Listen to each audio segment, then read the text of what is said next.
and welcome to Mock the Week. I'm Dara Breen. Joining me this week are Andy Parsons, Josh Whittaker and Miles Jupp, Chris Addison, Hugh Dennis and Milton Jones.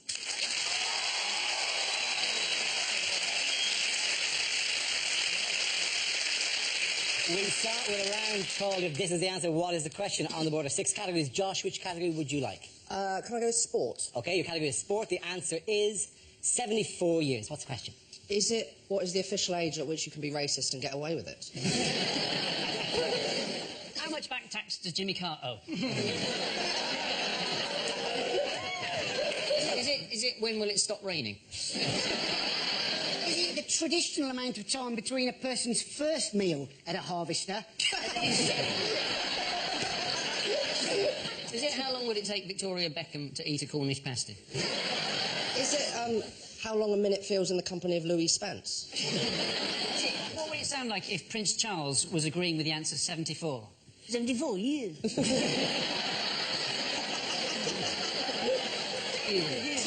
In fact, how long will Katie Holmes have to look over her shoulder? Is it, how long after eating mackerel is it safe to burp again?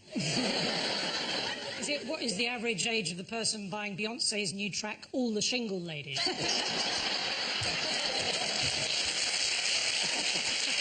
If you come out of a toilet at a music festival, how long do you suggest to the person who's going in that they should leave it?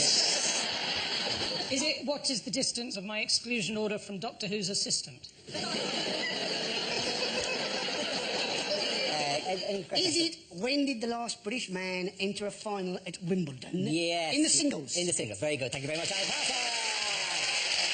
Yes, the question I was looking for was, before Andy Murray, how long had it been since a British man reached a Wimbledon singles final? This is news that Andy Murray was the first to achieve this feat since Bunny Austin was runner-up in 1938. Now, obviously, when we're about to discuss this, I would ask you to temper your comments, your jokes and your observations with the fact that Andy Murray, the runner-up in the British men's singles final, is actually out there in the audience at the moment. Big hello to Andy Murray, who's out there.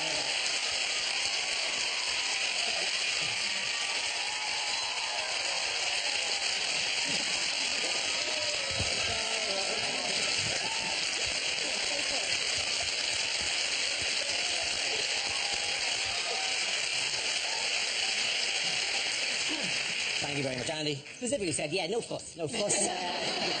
Just want to drop in the back of the show, just enjoy the gig, you know, just like anyone else would. Yeah, got a big thing happening about the whole thing. So, if you can just, all I'm saying is, it's a pleasure to have you here, Andy. Enjoy the show. We obviously, when you're talking about the final, keep it light, keep it light. Don't want to, you know. Why don't we talk about Bunny Austin? My grandfather used to drive a Bunny Austin. Were you watching? Did you enjoy it? Yeah. It was very, very emotional. I was crying, and I didn't really know why I was crying, just everybody with me was crying. It was like we've been watching Terms of Endearment. The top 3 tearjerkers of all time, Terms of Endearment, Philadelphia, and Andy Murray trying to congratulate Roger Federer without calling him a bastard. It was very emotional, but what I loved most of all was Ivan Lendl, who's he's a man who's, you know, he wears his heart on his sleeve, doesn't he? He runs the full gamut of emotion. He goes, here's Ivan. Ivan is sad. Ivan is happy. Ivan is excited. I also like the fact that even, it doesn't, like, round face, nothing change. Because there is a tendency to presume that, like, the more natural one would be, like, Gok Wan or something.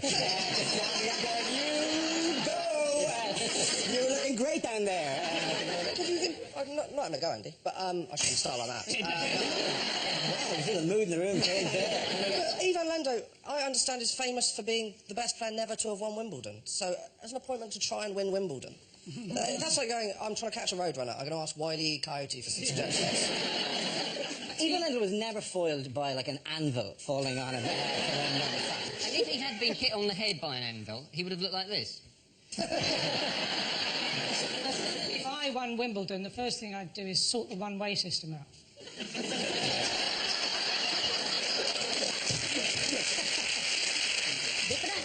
I think it's it's all right to be like that. This is something that Andy Murray comes in. A huge criticism about Andy Murray is he's sullen and uncommunicative in post-match interviews. You'd be sullen and uncommunicative if after work every day you had to pass somebody with a camera and a microphone going, amazing bit of photocopying in the middle of the day. What was going through your mind there? They're lucky, those reporters, that they don't finish the reports. This is Tim Frank from Wimbledon A&E with a tennis racket up my arse.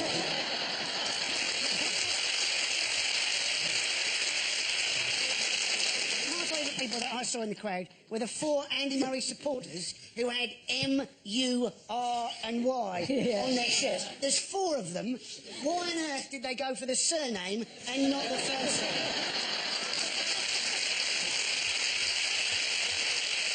I think that the problem really is the fact that, you know, British players aren't used to those facilities. If those courts were turned into cracked black tarmac with weeds growing out of them, honestly, we would win a lot more tournaments.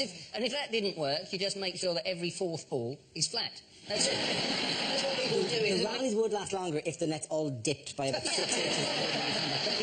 A middle-class couple at the side going, I think you'll find we're on in 5 minutes. Just give them 5 balls, and wherever they hit them, they've got to go and get them themselves. Every so often the ball boys picked up the wrong tube and you get Pringles. The bit I like in the tennis is when they throw the ball into the crowd, and at the end of the football they throw their shirt into the crowd. Anyway, I'm off the pub darts team. Andy was unlucky, though, was it? They closed the roof. And it wasn't actually raining, it's just that Sir Cliff Richard was in and they didn't want to take any chances.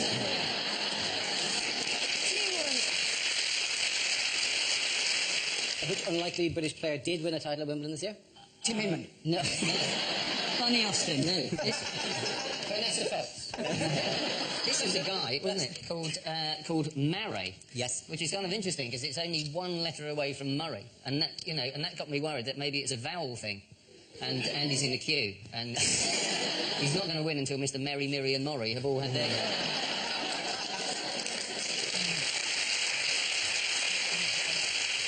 Jonathan Murray, one of those 2 men there, is...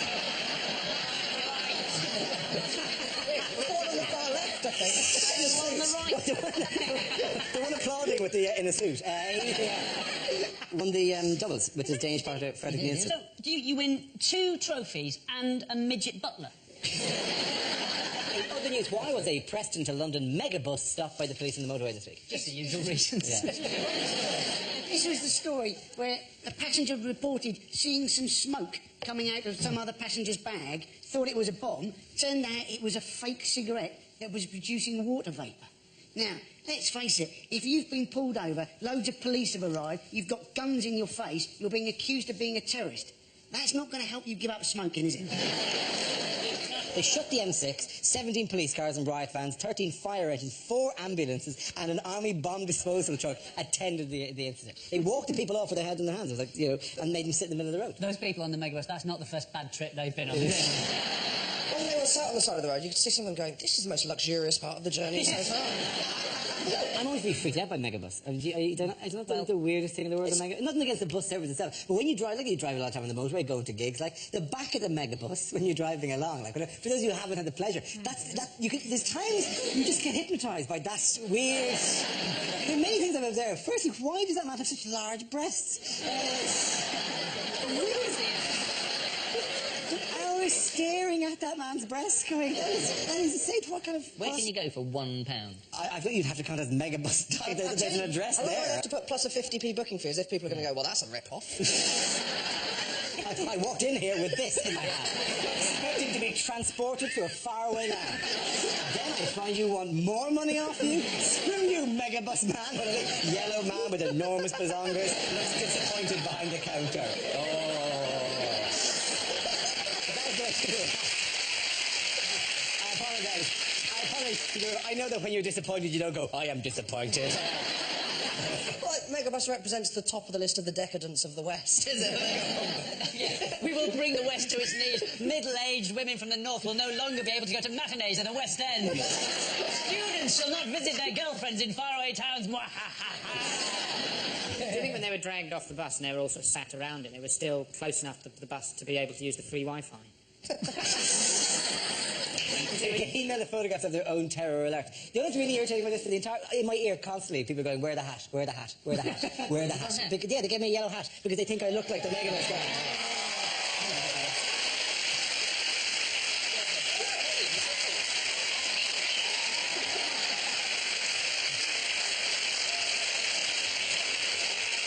That means that man looks like a penis sausage.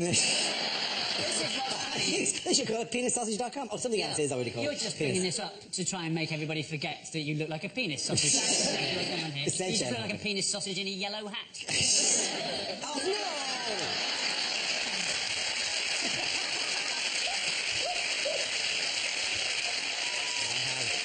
I have lost ownership of the joke now. Somebody's got another new Twitter avatar. Okay, Grant, at the end of that round, although I should get the points myself for the assault to my dignity, ladies, at the end of that round, the points go to Chris Hughlett.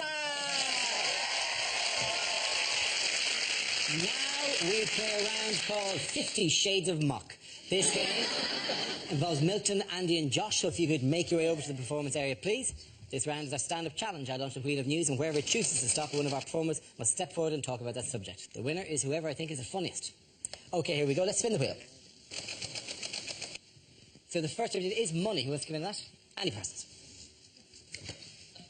So, Wonga.com, current interest rate, 4,214%. They've got some balls, haven't they? And people take them up on it. I don't know what happens. I don't know if they go, oh, look, 4,214%. That seems about right. And why is Wonga.com successful? It's because the banks aren't lending. Why are they not lending? That is what banks are supposed to do. Oh, I'm a prostitute. Do you shag? No. I just sell pet insurance and breakdown cover. At the moment, the whole world economy is being propped up by the Chinese. China at the moment being run by two men, the Chinese premier, a man by the name of Wen, and the Chinese president, a man by the name of Hu. I kid you not, China is currently being run by Wen and Hu. It is like an Abbott and Costello sketch, isn't it? Who's the Chinese premier? No. When's the Chinese premier? Who's the Chinese president? I don't know. No. Who's the Chinese president? Since when? No. Wen has never been the Chinese president.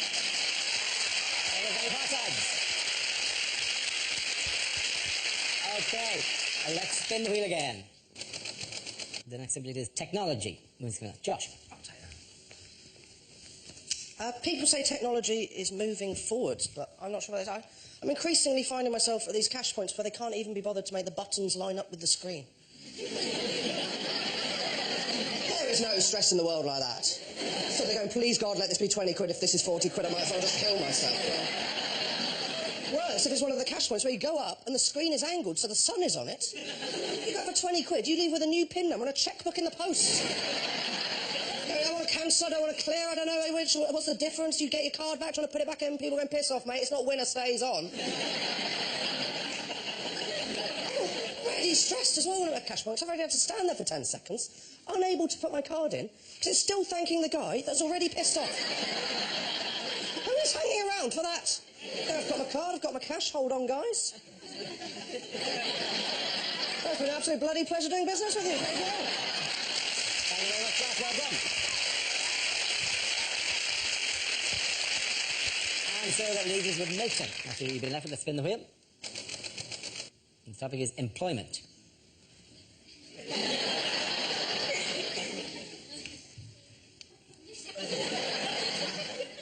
I used to dream of having a job. Sometimes I'd go down to the bottle bank and stick my arms in through the holes and pretend to be working at a nuclear processing facility.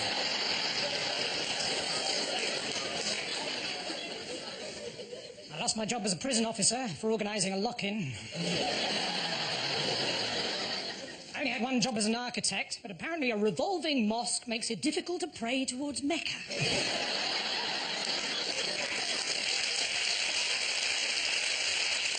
My first day working on a building site, I felt sure someone would ask me to go and get something that didn't actually exist, you know, like striped paint or something.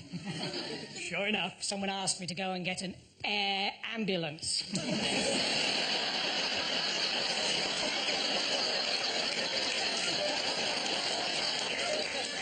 Well, I played them at their own game. Took took my time and said, "Oh no, I just couldn't seem to find one." You should have seen his face. It was blue. Years ago, of course, I used to supply filofaxes for the mafia. Yeah, I was involved in very organised crime. Thank you very much, well done. Point him at the net and come back.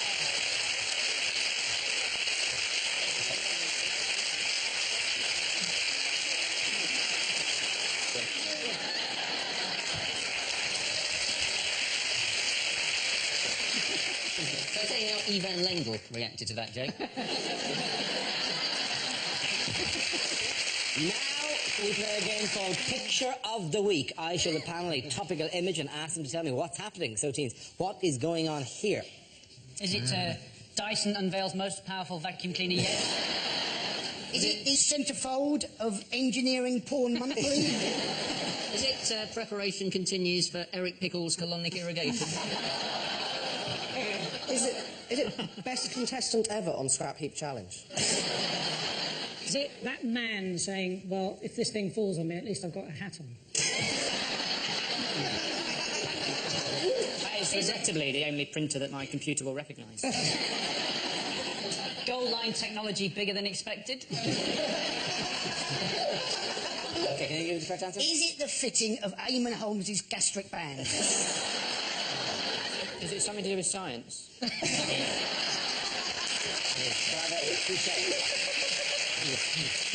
Is it the CERN Higgs boson thing? Yes. Yes, I'm going to say that. It is the CERN Higgs boson. Yes, it is the CERN Higgs boson thing, also known as the Large Hadron Collider. This is the news of physicists at CERN in Switzerland have declared that there is overwhelming evidence that they have discovered a new particle that bears all the hallmarks of the Higgs boson. The find is considered one of the most important scientific advances in a century. Now, before I go to you and get you to comment on this, I'd just like to bear in mind that in the audience tonight we have Professor Higgs, who's come all the way from where there she is. Just very, very good.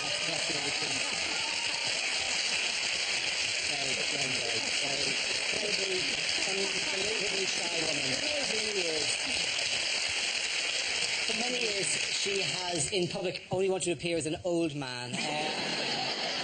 Stop pointing the camera at that poor randomly chosen member. So there we go. There he is! That's her as we more normally know. Oh, you've got some glasses down there. You can have a crack at that one. I am not doing every test that we do in the show. Well, it's known as Professor Penis Sausage by his My penis sausage is this big. Yes, they found the Higgs boson. Professor Higgs is projectile. I'm not. I'm seriously not going to do this, right? I cannot look like everything that we discover in the show. It looks like...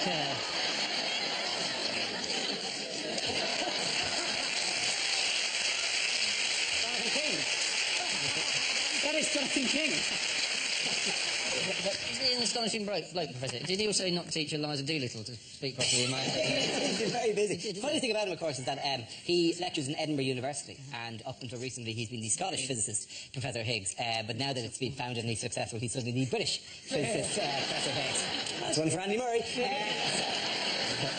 It was lovely, though. It was absolutely lovely, because he didn't expect it to happen in his lifetime. No. He travelled. He's 83. He proposed this idea over 40 years ago. He travelled to Switzerland to see the announcement. And it's just nice to have a happy story about an 83-year-old travelling to Switzerland.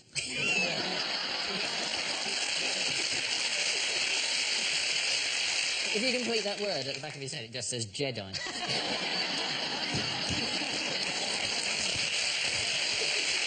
And Johnny Biggs, when he found out? I've no idea. He cried, of course he cried. Everyone cries now, it's all tears now. Boo-hoo. Things have gone well, things have gone badly. Wow, wow, wow. That's why there's no more hosepipe ban. Boo-hoo-hoo. Did he not think, I'm going to splash out on a megabus back to Edinburgh?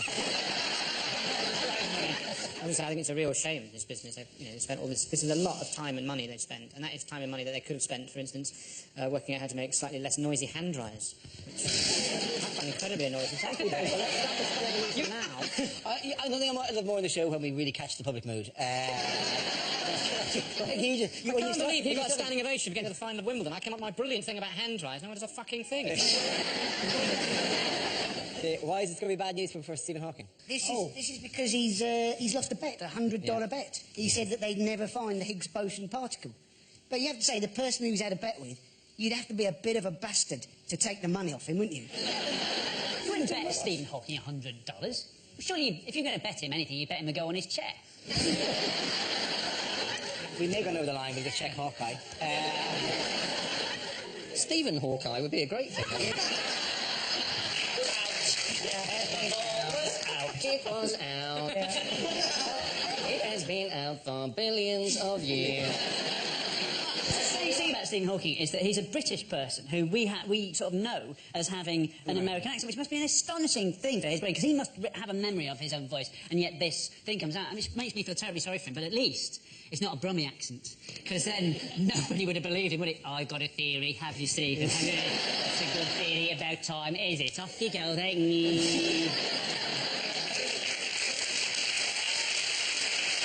At the other end, the Post of the Mars, Josh and Andy! Right now we come to scenes we'd like to see, so if everyone can make their way over to the performance area, please. I'll read out this week's topics and then we'll see what our panellists can come up with. OK, here we go. The first subject is things you won't hear at the Olympics. Very impressive. Usain Bolt has done a lap of honour and won the 400 metres as well. So Daly going for 3.5 somersaults with Pike, and you have to say, the Pike doesn't look too happy about it.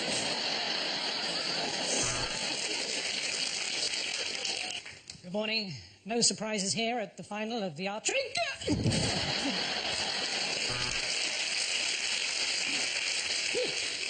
Victoria Pendleton cycling incredibly fast at the moment, desperate to try and get away from a horny Boris Johnson.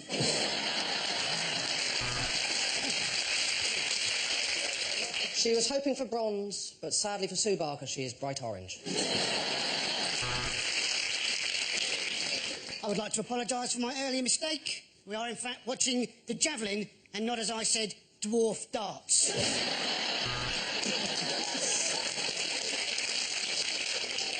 And all of the sailing golds have gone to the Somali team in exchange for the safe return of Sir Steve Redgrave. That is the 5th girl to jump off the top board and miss the huge pool below. Women divers.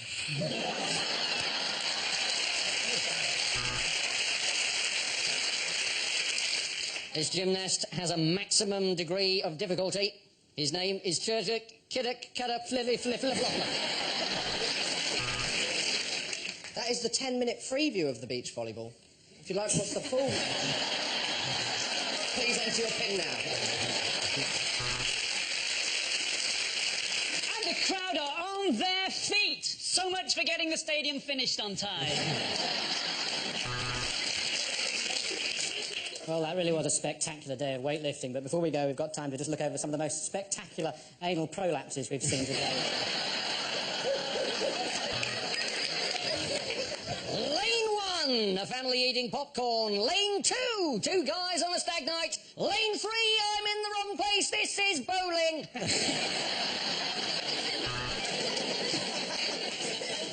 And now in the weightlifting, it's the snatch. She's a big girl, but it's still conclusive now. Well, here at Weymouth, our gold medal prospect is out. In the last race, he touched a boy, and he's been arrested by social services. OK, next topic. Unlike things to read in a children's book. And so the tiger came to tea and then shagged another woman and went back to playing golf.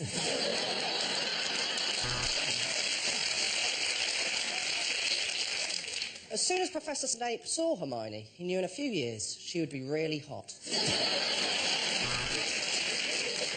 What's with Gruffalo? Said the Gruffalo. He's a buffalo on 40 a day.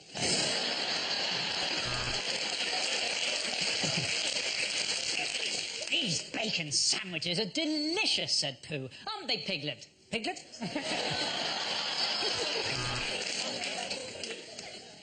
And so, the 101 Dalmatians fell asleep. Hang on, those aren't Dalmatians. Those are just ordinary white puppies riddled with bullets.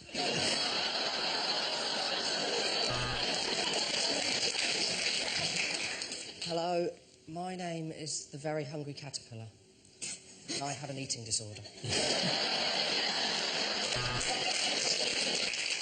Unfortunately, Bob the builder couldn't fix it because Bobski the Polish builder had undercut him and done far better job.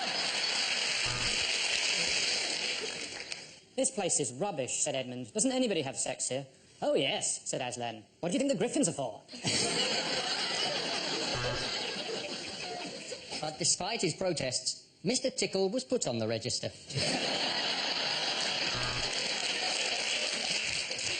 After years of depression and alcoholism, the little girl emigrated.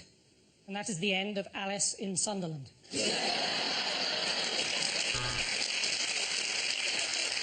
This is Pooh Corner, explained one of the other captives. Have you heard about Badger? Said Ratty. He's been gashed to stop the spread of bovine TB. As the train came slowly past, the railway children chucked stones at it and spray-painted Thomas is a wanker. Tales of the unexpected. Once upon a...